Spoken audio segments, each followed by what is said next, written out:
Baiklah, berjumpa lagi. Hari ini kita belajar bagaimana untuk bersenam bersama cockatiel anda. Ini amat seronok tau. Okey. Robin?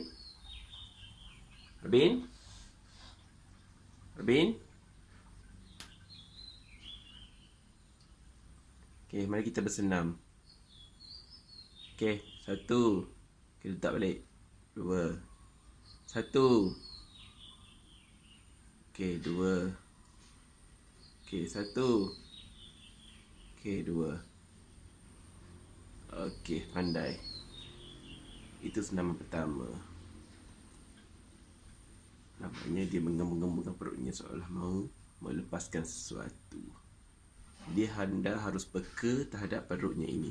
Jika dianya mula mengembang bulu, kemungkinan besar ianya mahu melepaskan bahan toksik. Baiklah, seterusnya. Teruskan senaman. 1. Okey, 2. Oh. Kadang-kadang tergelincir, maklumlah, baru bangun pagi. 1. Okey, 2. Okey.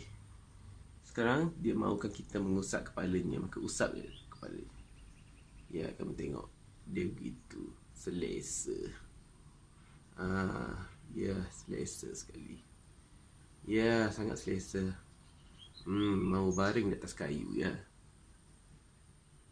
Baiklah. Itu sahaja lesson untuk hari ini. Bye-bye.